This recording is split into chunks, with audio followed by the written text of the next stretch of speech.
بسم الله الرحمن الرحيم. السلام علیکم ورحمۃ اللہ وبرکاتہ۔ عربی کے سبق نمبر 6 میں خوش آمدید۔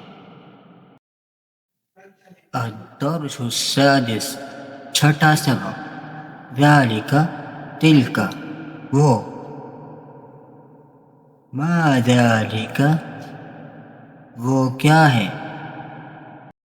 ذالک نجم، وہ ستارہ ہے۔ ھذا مسجد، ذالک بیت،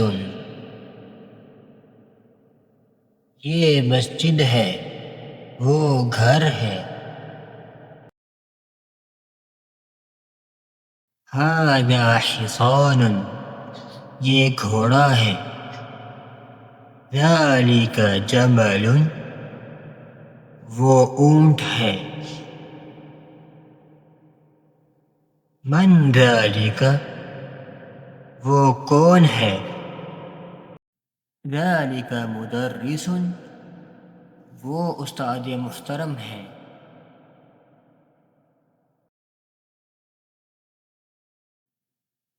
ھذہ بقرۃ، تلک ناقۃ، یہ گائے ہے، وہ اونٹنی ہے۔ ما تلک، وہ کیا ہے۔ تلک نافذۃ، وہ کھڑکی ہے۔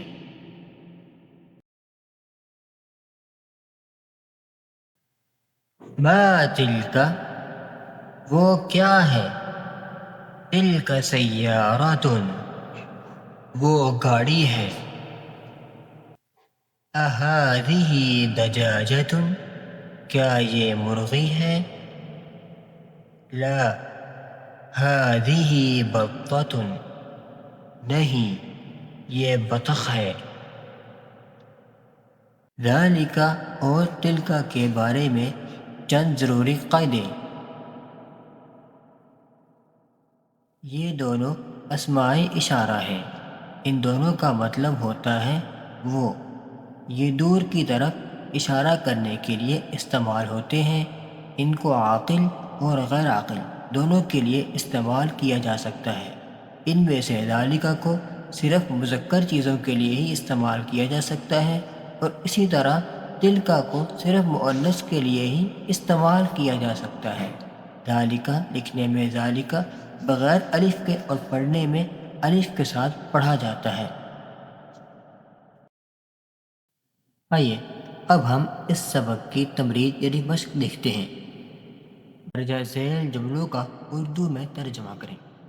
ھذا بیت وذالک مسجد، ھذا جمل وذالک حصان، اھذا قمر، لا، ھذا نجم، اذالک مفتاح، نعم، ذالک مفتاح، ما ذالک، ذالک قط، من ھذا ومن ذالک، تلک امرأۃ، اتلک سیارۃ، لا، تلک حافلۃ، اذالک مدرس، نعم، ذالک مدرس، ما تلک، تلک بنت۔ اس کے علاوہ آپ کسی بھی کلمے کے ساتھ ذالک اور تلک کو لگا کے مکمل جملہ بنا سکتے ہیں اور اس سبق کی مشق کر سکتے ہیں۔ ویڈیو پسند آئی ہو تو ویڈیو کو لائک کرنا مت بھولیں۔ ویڈیو کو اپنے دوستوں کے ساتھ شیئر کریں تاکہ وہ بھی عربی سیکھ سکیں۔ شکریہ۔